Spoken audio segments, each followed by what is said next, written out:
Alright guys, so today I'm going to show a very brief tutorial a little bit about how WeVideo works in terms of your Decades project.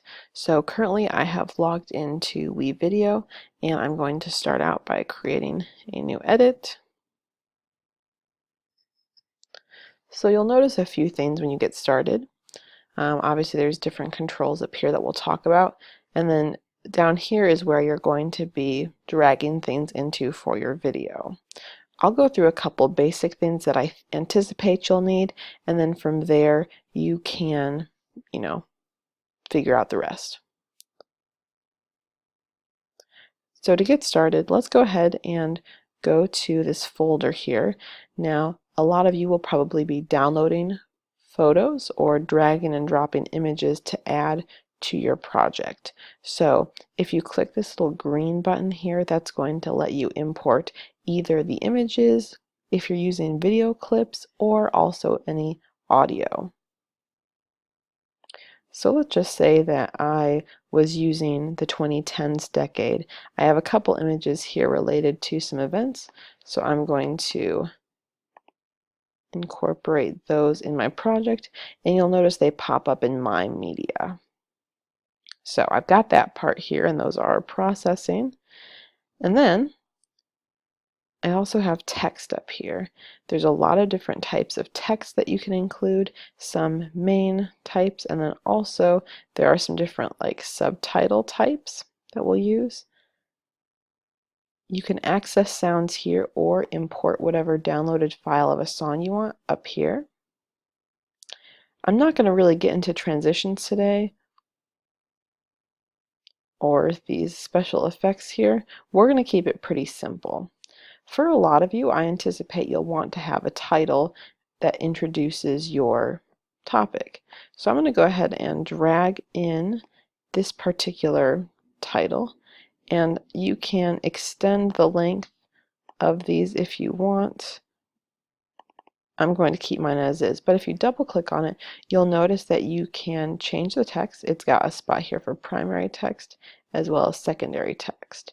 So for example, if I'm doing a video about the 2010s, maybe I want to have that be my primary text, and then maybe my secondary text is, like my name or something. Okay, maybe I'll say bye.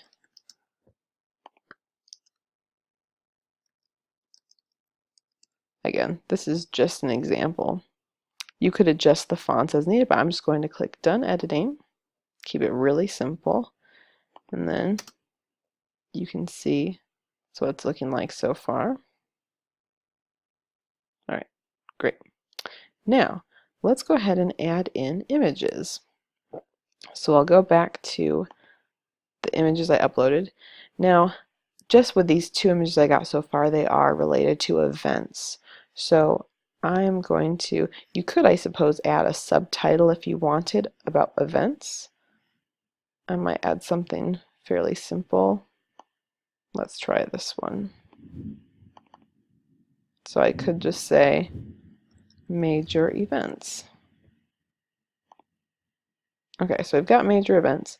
Now, I'll go to my images.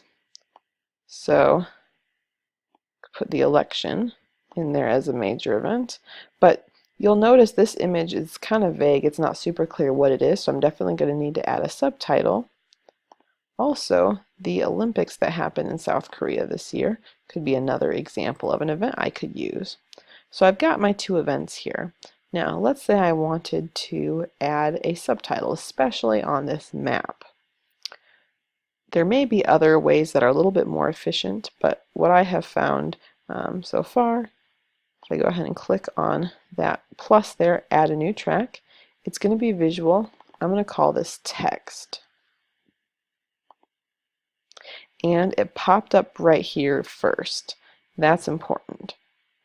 Now I'm going to go back to the text, scroll all the way down to the bottom to these subtitles, and I'm going to drag that subtitle directly over that map, and I'm going to actually adjust it. Well, it's not clicking the way I want it to right now, so we're just going to ignore that. I'm going to double click on that, and I'm going to just simply write 2016 election. Presidential election, we'll do that. That's just a very simple sample there. I'm going to click done, and then when I look back at my video, we should see the subtitle pop up. You can see the subtitles there, and you might want to adjust the font so it's more clear, and I obviously don't want it to be showing that subtitle while we are having our other parts, so I'm going to shrink that. That's a little bit about how it works. Now you can keep it as simple as you want. If the subtitle part seems a little bit too involved, you could definitely just add different titles in between different images. And to be honest, many of the images are probably not going to actually need a subtitle. It might be clear. If you have a title card like this one that says inventions, and you just put images of the things that were invented, that's very clear and it probably does not need a caption. Of course, you could include one if you wanted. So hopefully that's a good overview to get you started here as you're working on your video.